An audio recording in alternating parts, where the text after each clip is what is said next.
بسم اللہ الرحمن الرحیم۔ السلام علیکم۔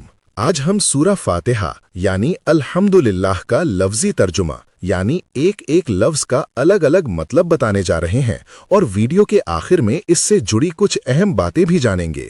سورہ فاتحہ ہم نماز میں ہر رکعت میں پڑھتے ہیں، اس لیے اگر نماز پڑھتے وقت اس کا مطلب ہمارے ذہن میں ہوگا تو ہماری نماز اچھی ہوگی۔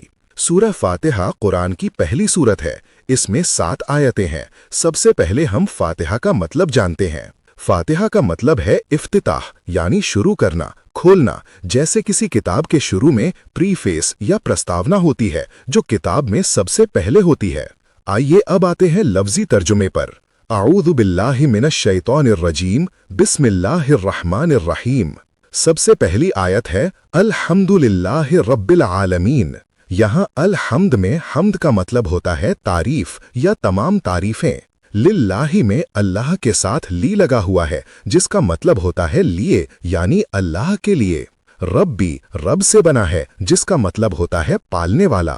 العالمین عالم یعنی جہان سے نکلا ہے اور عالمین یہاں عالم کی جمع یعنی بہو وچن پلورل ہے جس سے مطلب نکلتا ہے سارے جہانوں کا۔ اس طرح پوری آیت کا ترجمہ ہوتا ہے تمام تعریفیں اللہ کے لیے ہیں جو سارے جہانوں کا پالنے والا ہے یعنی سب کو پالنے والا ہے۔ جہان سے مطلب کئی نکلتے ہیں جیسے زمین، آسمان، گیلیکسی کا جہان، یا پھر دنیاوی زندگی، قبر میں برزخ اور جنت جہنم کا عالم، یا پھر انسان کی دنیا، جنات کی دنیا اور فرشتوں کی دنیا۔ بہرحال سب کو پالنے والا اللہ تعالیٰ ہے۔ دوسری آیت ہے الرحمن الرحیم۔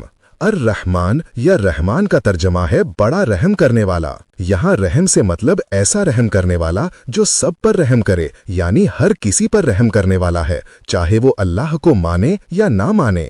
الرحیم یا رحیم کا ترجمہ ہے بہت رحم کرنے والا۔ یہاں رحم سے مطلب ہے کہ جو بہت زیادہ رحم کرتا ہے، جس پر کرتا ہے تو بہت زیادہ کرتا ہے، بے حساب رحم کرنے والا۔ اس طرح دوسری آیت کا ترجمہ ہوتا ہے جو بڑا مہربان نہایت رحم کرنے والا ہے۔ تیسری آیت ہے مالک یوم الدین۔ مالک کا ترجمہ تو مالک ہی ہے، یوم کا ترجمہ ہے دن، دین کا مطلب یہاں بدلہ یا جزا سے ہے۔ اس طرح پوری آیت کا ترجمہ ہوتا ہے بدلے کے دن کا مالک ہے۔ یہاں بدلے یا جزا سے مطلب آخرت کا وہ دن ہے جب حساب کتاب ہوگا اور ہر نیکی اور برائی کا بدلہ دیا جائے گا۔ وہاں کسی کی من مرضی نہیں چلے گی۔ دنیا میں جیسی اللہ تعالیٰ نے دی ہے ویسی نہیں ہوگی، مالک صرف اللہ ہوگا۔ چوتھی آیت ہے ایاک نعبد و ایاک نستعین۔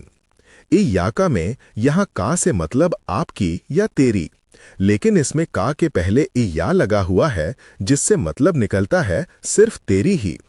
عربی زبان کی گرامر میں جہاں پر بھی ایا لگ جاتا ہے تو وہ صرف اور صرف ہو جاتا ہے اور باقی سب کی نفی یعنی انکار ہو جاتا ہے۔ نعبدو میں نا پہلے جڑا ہے جس سے مطلب ہم سے ہے اور عبودو سے مطلب عبادت کرتے ہیں۔ وا کا مطلب اور ہوتا ہے۔ ایاکا کا مطلب تو سمجھ ہی گئے ہیں۔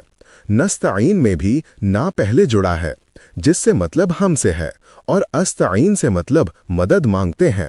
اس طرح پوری آیت کا ترجمہ بنتا ہے ہم صرف تیری ہی عبادت کرتے ہیں اور صرف تجھ سے ہی مدد مانگتے ہیں۔ پانچویں آیت ہے اہدنا الصراط المستقیم۔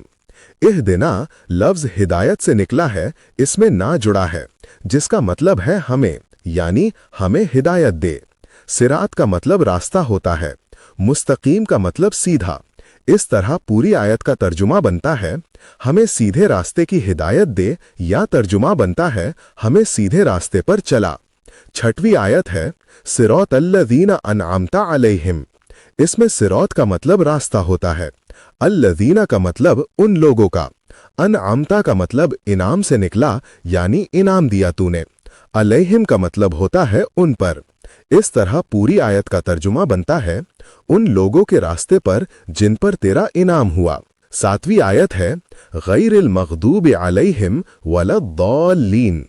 غیر ال کا مطلب غیر سے نکلا جس کا مطلب ہوتا ہے علاوہ یا سوا، یہاں اس کا مطلب نفی کے لیے ہے یعنی نہ کی۔ مغضوب غضب سے نکلا،